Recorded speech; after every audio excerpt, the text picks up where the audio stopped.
जीवन का एकमात्र सत्य है वो है मृत्यु। गीता सार में श्री कृष्ण ने कहा है कि हर इंसान के अधारा जन्म मरण के चक्र को जान लेना बेहद आवश्यक है, क्योंकि मनुष्य के जीवन का मात्र एक ही सत्य है और वो है मृत्यु। गुस्से पर काबू करना चाहिए, क्योंकि क्रोध से व्यक्ति का नाश हो जाता है। भगवान श्री कृष्ण ने गीता के उपदेश में कहा है कि क्रोध से भ्रम पैदा होता है और भ्रम से बुद्धि का विनाश होता है। वहीं जब बुद्धि काम नहीं करती है तब तर्क नष्ट हो जाता है और व्यक्ति का नाश हो जाता है। व्यक्ति अपने कर्मों को नहीं छोड़ सकता है। श्री कृष्ण ने गीता सार में बताया है कि कोई भी व्यक्ति अपने कर्म को नहीं छोड़ सकता है, अर्थात जो साधारण समझ के लोग कर्म में लगे रहते हैं उन्हें उस मार्ग से हटाना ठीक नहीं है, क्योंकि वे ज्ञानवादी नहीं बन सकते।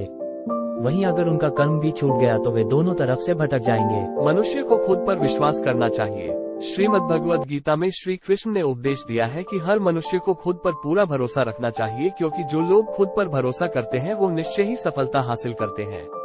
वहीं इंसान जैसा विश्वास करता है वो वैसा ही बन जाता है।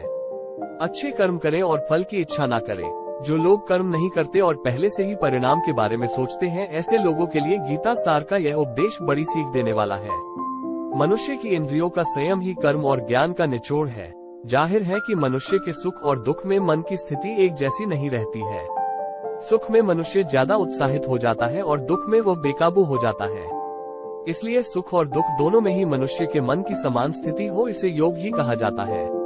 खुद पर पूरा भरोसा रखें और अपने लक्ष्य को पाने के लिए लगातार प्रयास करें। तनाव से दूर रहने का संदेश। भगवान श्री कृष्ण ने गीता सार में कहा है कि लोगों को तनाव से दूर रहना चाहिए, क्योंकि तनाव इंसान को सफल होने से रोकता है।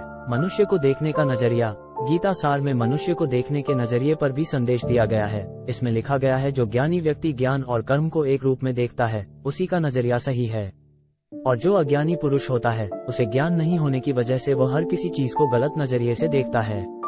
इंसान को अपने मन को काबू में रखना चाहिए। गीता सार में उन लोगों के लिए संदेश दिया गया है जो लोग अपने मन को काबू में नहीं रखते हैं, क्योंकि ऐसे लोगों का मन इधर उधर भटकता रहता है और उनके लिए वह शत्रु के समान काम करता है। मन व्यक्ति के मस्तिष्क पर भी गहरा प्रभाव डालता है। जब व्यक्ति का मन सही होता है तो उसका मस्तिष्क भी सही तरीके से काम करता है।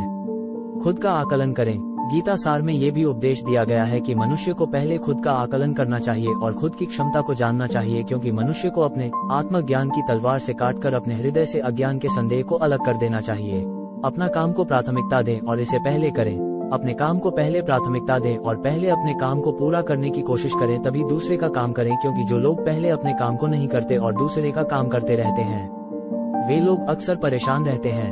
लोक में जितने देवता हैं सब एक ही भगवान की विभूतियां हैं। जो लोग भगवान के अलग अलग रूपों की पूजा करते हैं और उनकी अलग अलग शक्तियों में भरोसा रखते हैं, ऐसे लोगों के लिए ये जान लेना बेहद जरूरी है कि सभी एक ही भगवान की विभूतियां हैं। मनुष्य के अच्छे गुण और अवगुण भगवान की शक्ति के ही रूप हैं। इसका सार यह है कि लोक में जितने देवता हैं सभी एक ही भगवान की विभूतियां हैं। वहीं कोई पीपल को पूज रहा है तो कोई पहाड़ को, कोई नदी या समुद्र को। वहीं जो मनुष्य परमात्मा के सर्वव्यापी, अकल्पनीय, निराकार, अविनाशी, अचल स्थित स्वरूप की उपासना करता है और अपनी सभी इंद्रियों को वश में करके सभी परिस्थितियों में समान भाव से रहते हुए सभी प्राणियों के हित में लगा रहता है, उस पर ईश्वर की कृपा जरूर बरसती है। आपको बता दें कि गीता सार में महाभारत के युद्ध में भगवान श्री कृष्ण ने अर्जुन से कहा कि हे अर्जुन, अपने मन को मुझ में ही स्थिर कर और अपनी बुद्धि को मुझ में ही लगा। इस तरह तू निश्चित रूप से मुझ में ही हमेशा निवास करेगा। वहीं अगर तू ऐसा नहीं कर सकता है तो भक्ति योग के अभ्यास द्वारा मुझे प्राप्त करने की इच्छा पैदा कर सकता है। इस तरह तू मेरे लिए कर्मों को करता हुआ मेरी प्राप्ति रूपी परम सिद्धि को प्राप्त करेगा। अपने काम को मन लगाकर करें और अपने काम में खुशी खोजें। जो लोग अपने काम को मन लगाकर करते हैं और अपने काम में खुशी ढूंढ लेते हैं वे लोग निश्चित ही सफलता प्राप्त करते हैं। वहीं दूसरी तरफ कई लोग ऐसे भी होते हैं जो किसी काम को बोझिल समझकर उस काम को सिर्फ निपटाने की कोशिश करते हैं। ऐसे लोग किसी काम को ढंग से नहीं कर पाते हैं और अपने जीवन में पीछे रह जाते हैं। गीता सार में श्री कृष्ण ने यह बात कही है कि इंसान के लिए किसी भी तरह की अधिकता घातक साबित हो सकती है। जिस तरह संबंधों में कड़वाहट हो या फिर मधुरता, खुशी हो या गम, हमें कभी भी अति नहीं करनी चाहिए। जीवन में संतुलन बनाए रखना बहुत जरूरी है।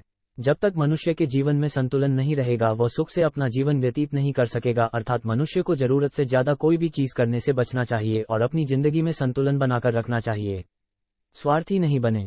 श्री कृष्ण ने गीता सार में उन लोगों के लिए इस उपदेश के माध्यम से बड़ी सीख दी है जो लोग दूसरी की भलाई पर ध्यान नहीं देते और सिर्फ अपना मतलब साधने में लगे रहते हैं, उन लोगों का कभी भला नहीं होता। आपको बता दें कि इंसान का स्वार्थ उसे अन्य लोगों से दूर ले जाकर नकारात्मक हालातों की तरफ धकेलता है, जिसके चलते व्यक्ति अकेला रह जाता है। वहीं गीता में ये भी कहा गया है कि स्वार्थ शीशे में फैली धूल की तरह है, जिसकी वजह से व्यक्ति अपना प्रतिबिंब ही नहीं देख पाता। वहीं अगर आप चाहते हैं कि आप भी अपना जीवन खुशीपूर्वक व्यतीत करें तो इसके लिए यह जरूरी है कि आप अपने स्वार्थ को कभी अपने पास नहीं आने दें, क्योंकि स्वार्थी मनुष्य दोस्ती भी सिर्फ अपना स्वार्थ निकालने के लिए करते हैं। वहीं इंसान तो बस ईश्वर की हाथ की एक कठपुतली है, इसलिए इंसान को कभी अपने भविष्य या फिर अतीत की चिंता नहीं करनी चाहिए, क्योंकि हर विकट परिस्थिति में ईश्वर इंसान का साथ देता है और उसे मुश्किल से बाहर निकालता है। इसलिए हम सभी को ईश्वर पर भरोसा रखना चाहिए। संदेह की आदत इंसान के दुख का कारण बनती है। जिन लोगों में शक या संदेह की आदत होती है या फिर जो लोग जरूरत से ज्यादा शक करते हैं, ऐसे लोगों के लिए श्री कृष्ण ने गीता में कहा है कि पूर्ण सत्य की खोज या फिर संदेह की आदत इंसान के दुख का कारण बनती है, क्योंकि शक करना एक ऐसी आदत है जो कि मजबूत से मजबूत रिश्ते को भी खोखला कर देती है। वहीं जिज्ञासा होना भी लाजमी है, लेकिन पूरी तरह सत्य की खोज या फिर संदेह ही इंसान के दुख का कारण बनती है और शक करने वाले इंसान बाद में इसका पश्चाताप करते हैं। भगवान श्री कृष्ण के अधारा श्रीमद् भगवद गीता में जो भी उपदेश दिए हैं, अगर इन उपदेशों को लोग अपने जीवन में उतार लें तो वे निश्चित ही अपने जीवन में सफल हो सकते हैं। गीता सार के ये उपदेश वाकई एक सफल जीवन के निर्माण करने में अपनी अहम भूमिका निभाते हैं।